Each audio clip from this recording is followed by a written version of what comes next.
क्या राहुल गांधी के रचे हुए चक्रव्यूह में ज्ञानेश कुमार आज की तारीख में बहुत बुरा फंस गए हैं? इतना बुरा कि उन्हें प्रधानमंत्री नरेंद्र मोदी से भी कहना पड़ेगा कि जनाब अब आप इस्तीफा दे दीजिए। क्या आज की तारीख में ज्ञानेश कुमार के ऊपर उनके द्वारा दी गई एक सफाई, उनके द्वारा दिया गया एक जवाब ही भारी पड़ गया है, जो जवाब उन्होंने इस देश में सैकड़ों कैमरों के सामने एक प्रेस कॉन्फ्रेंस के दौरान दिया था? 1000 करोड़ की रिश्वत, ये रिश्वत खुलेआम भारतीय जनता पार्टी और नीतीश कुमार ने बांट दी। और जब ये रिश्वत बांटी गई तो आज की तारीख में हम जरा ये समझने की कोशिश करेंगे कि लोकसभा 2024 के समय पर भी भारतीय जनता पार्टी ने ऐसा क्या किया था। तब राजीव कुमार का आयोग था और आज की तारीख में जब ज्ञानेश कुमार का आयोग है, उस समय एथिकल गलती करी थी, आज लीगली कितनी बड़ी गलती कर चुकी है एनडीए की सरकार। नमस्कार, मैं स्वप्निल और आप मुद्दा देख रहे हैं। दोस्तों आगे बढ़ें उससे पहले वही छोटी सी अपील। मुद्दा इन दिनों एक गंभीर आर्थिक संकट से जूझ रहा है। एक तरफ हमारे मेन बैंक अकाउंट बीते लंबे समय से फ्रीज चल रहे हैं, तो दूसरी तरफ हमारे 2.5 साल पुराने चैनल को हमसे 3 महीने पहले छीना जा चुका था। हालांकि आज की तारीख में वो चैनल हमारे पास वापस आ चुका है, लेकिन आ ही चुका है, रीच अभी भी उस चैनल पे काफी कम है। लिहाजा डे टू डे ऑपरेशंस में मुद्दा को काफी मुश्किलों का सामना करना पड़ता है। ऐसे में आपसे गुजारिश है, यदि आप चाहें, यदि आप सक्षम हो तो छोटी छोटी मदद मुद्दा की जरूर कीजिएगा। इसके लिए आप स्क्रीन पर दिख रहे क्यूआर कोड या फिर के नीचे दिख रहे यूपीआई नंबर का इस्तेमाल कर सकते हैं। अब ज्ञानेश कुमार कैसे फंसे हैं, उन्होंने क्या कहा था, उस तरफ चले उससे पहले आपकी स्क्रीन पर जरा कुछ चीजें हैं। सबसे पहले आपकी स्क्रीन पर हिंदुस्तान के अखबार में आज की तारीख में छपी पटना संस्करण की एक छोटी सी खबर है।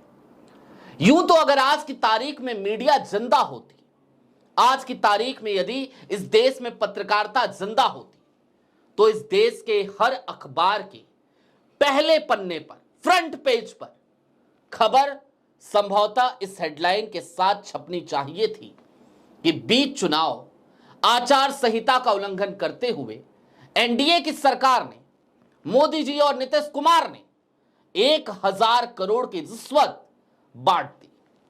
वोट फॉर कैश लिखा जाना चाहिए था इसे, लेकिन ना तो अंग्रेजी के अखबारों में यह छप सका, ना तो हिंदी के अखबारों में।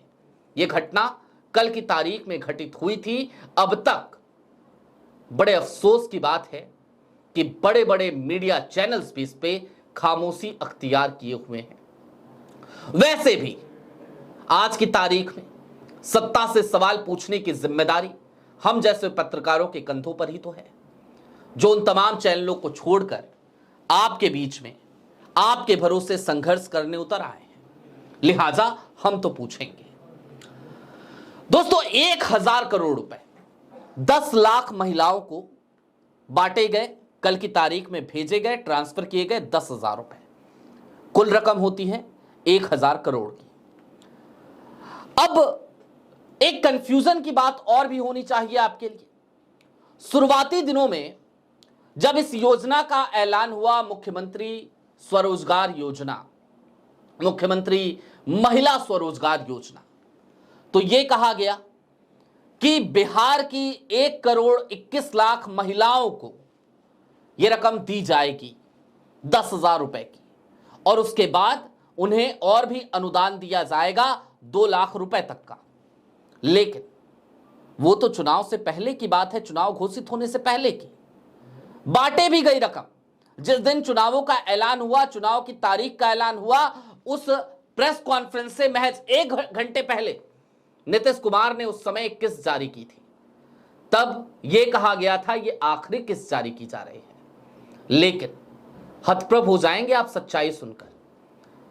उस वक्त तक आंकड़ा था 1 करोड़ 21 लाख का, लेकिन कल की तारीख में जब 10 लाख महिलाओं को बांटी गई ये रकम, तो यह आंकड़ा बढ़ के हो चुका है 1 करोड़ 51 लाख का, यानी कि 30 लाख और ये 1,000 करोड़ का आंकड़ा जो कल पहुंचा है ना, अभी तक इसे समझिए 3,000 करोड़।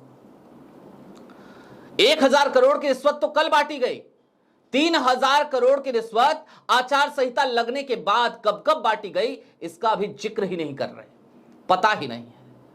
आगे और भी महिलाओं को यह रकम बांटी जाएगी, इसका भी खुला ऐलान बड़ी बेशर्मी के साथ, बड़ी बेहूदगी के साथ, बड़ी निर्लज्जता के साथ बिहार सरकार कर चुकी है।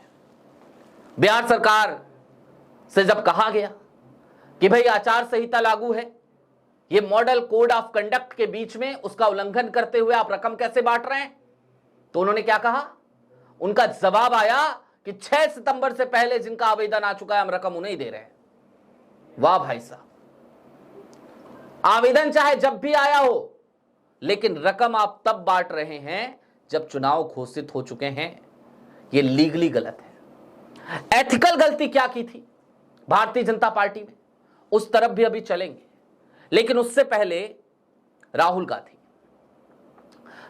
ने वोट चोरी का खुलासा किया और उसके बाद आनंद फानन में रविवार के दिन एक प्रेस कॉन्फ्रेंस का आयोजन होता है दिल्ली के विज्ञान भवन में, आपको याद होगा। उस प्रेस कॉन्फ्रेंस में त्रिमूर्ति अवतरित होते हैं। त्रिमूर्ति यानी जाहिर सी बात है देश के तीनों चुनाव आयुक्त और खास तौर पर एक मूर्ति कह लीजिए मुख्य चुनाव आयुक्त सीसी ज्ञानेश कुमार। तो ज्ञानेश कुमार साहब ने उस समय एक बात कही थी, मैं आज सनद रहे ये बात, सनद रहे उनका वो बयान, लिहाजा ज्ञानेश कुमार की वो बात आपको सुनाना चाहता हूं, सुनिए जरा। चुनाव आयोग उन्हीं राजनीतिक दलों में भेदभाव कैसे कर सकता है? चुनाव आयोग के लिए न तो कोई विपक्ष है न तो कोई पक्ष है, सब समकक्ष हैं। सुना आपने, हमारे लिए ना कोई पक्ष है ना कोई विपक्ष है। ऐसा लगा जैसे निष्पक्षता की एकमात्र मूर्ति इस देश में अगर कोई है तो वो ज्ञानेश कुमार हैं। ज्ञानेश जी, मैं ढूंढ रहा हूं आपको, दिए लेकर आप कहीं दिखाई नहीं दे रहे, कहां छिपे बैठे हैं या कहां सोए बैठे हैं? कौन सी तंद्रा है, कौन सी निद्रा है, ये जरा देशवासियों को बताइए, बताइए जनाब, बताइए।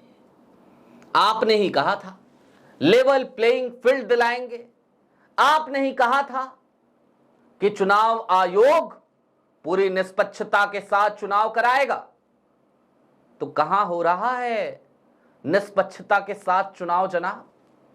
कहां हो रहा है? बिहार में अभी दुलार चंद की हत्या हुई, दुलार चंद यादव की, कहां सोए हैं आप? और लगातार ये हजारों करोड़ की रिश्वत बांटी जा रही है, कहां सोए हैं आप? इस सवाल का जवाब कौन देगा? हालांकि राहुल गांधी के उस प्रेस कॉन्फ्रेंस के बाद भले ज्ञानेश कुमार ने लंबी चौड़ी बातें कही हो, एक जवाब देने की कोशिश करी हो, लेकिन इन सब के दरमियान आज की तारीख की तल्ख हकीकत क्या है? तो तल्ख हकीकत यह है कि आरजेडी के सांसद हैं मनोज झा।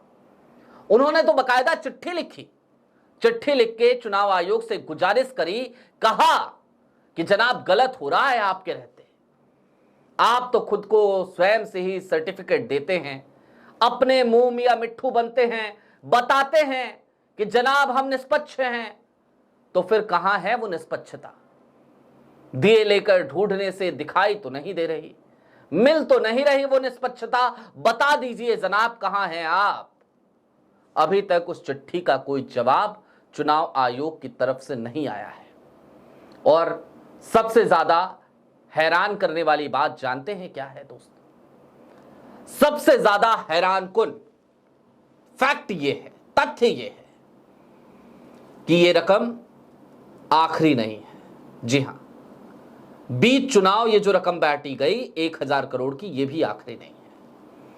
बिहार की सरकार, एनडीए की सरकार, मोदी जी के साथी नीतीश कुमार बीच चुनाव लगातार इस तरीके की रकमें बांटते रहेंगे। अब यहां से कुछ चीजें और समझिए। प्रधानमंत्री नरेंद्र मोदी के फ्री बीज को लेकर दिए गए वो तमाम बयान याद कीजिए। याद कीजिए नीतीश कुमार का बिहार विधानसभा में दिया गया वो वक्तव्य कि बिजली तो किसी को फ्री में दी ही नहीं जानी चाहिए। उन तमाम बयानों के मद्देनजर आज की तारीख में इन तमाम स्थितियों को जब देखेंगे, तौलेंगे तो समझ में आएगा कथनी और करनी में कितना अंतर हो चला है। जबान की क्या वैल्यू रह गई है इन तमाम नेताओं के, इन तमाम सत्ताधारियों के, सिंहासन पर बैठे लोगों के, इन महापुरुषों के, इन महानुभावों के। और शिकायत आज की तारीख में ना नीतीश कुमार से है, शिकायत आज की तारीख में ना ज्ञानेश कुमार से है, शिकायत तो हमें आज की तारीख में सिस्टम से है, जो सिस्टम ताकत का दास बनता जा रहा है। ज्ञानेश जी, आपने ही वायदा किया था ना इस देश से, आपने ही किया था। जाहिर सी बात है, अगर आप रविवार के दिन पीसी कर रहे थे तो इसका मतलब था कि आप बहुत सेंसिटिव हैं इस देश की चुनावी प्रक्रिया को लेकर। हम ये मान लेते हैं, हम ये मान कर चलते हैं। उसके बावजूद अगर आपकी आंखों के सामने खुलेआम ये सब हो रहा है, यदि सब कुछ अखबारों में छप रहा है, तो फिर आप ऐसे हाथ पे हाथ रख के क्यों बैठे? क्यों आपकी जबान पर ताला लगा हुआ है? क्यों आपने मुंह में दही जमा रखी है? क्या आज की तारीख में आपकी इतनी भी ताकत नहीं कि आप इन सत्ताधारी दलों को बता सके कि इस देश में एक चुनाव आयोग है? और अगर नहीं बता सकते तो इस देश के लोग क्या माने? यही माने कि इस देश में अब कोई चुनाव आयोग नहीं? यही माने जो आरोप विपक्ष लगाता है कि चुनाव आयोग भारतीय जनता पार्टी का चुनाव प्रकोष्ठ बनकर रह गया है? अगर यही मानना है तो यही बता दीजिए, लेकिन कम से कम जनाब मुंह तो खोलिए, कुछ तो बोलिए। बहरहाल दोस्तों, 1000 करोड़ की रिश्वत कल की तारीख में बांटी गई। इससे पहले 2000 करोड़ की रिश्वत और बांटी जा चुकी है, जिसका अंदाजा आज की प्रेस कटिंग से मिला। और आने वाले दिनों में खुलेआम इसी तरीके से रिश्वत लगातार बिहार में बांटी जाती रहेगी। हम क्या कर सकते हैं? आपके सामने आएंगे, कैमरे के सामने बैठेंगे, चीखेंगे, चिल्लाएंगे, आपको सच से अवगत कराएंगे और चले जाएंगे। जिम्मेदारी बिहार के लोगों की बनती है। ये 10,000 रुपए आपको मिले जरूर हैं, लेकिन इसको ये समझिएगा कि रिश्वत देकर आपके वोटों को खरीदने की कोशिश की गई है। और आपके वोटों की कीमत ये 10,000 रुपए नहीं हो सकते, 1 लाख रुपए नहीं हो सकते, 1 करोड़ भी नहीं हो सकते, 1000 करोड़ भी नहीं हो सकते।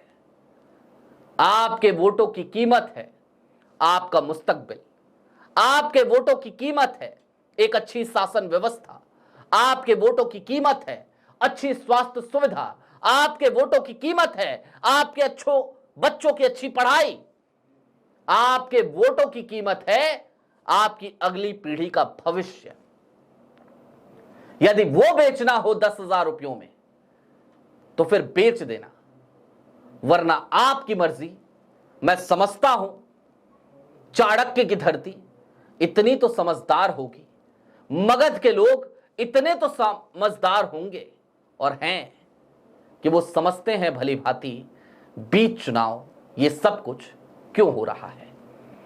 बहरहाल अभी के लिए दीजिए इजाजत। चलते चलते फिर वही अपील, चैनल पे नए हो तो सब्सक्राइब करते हुए जाइएगा, सक्षम हो तो छोटी छोटी मदद मुद्दा की जरूर कीजिएगा। बहुत शुक्रिया।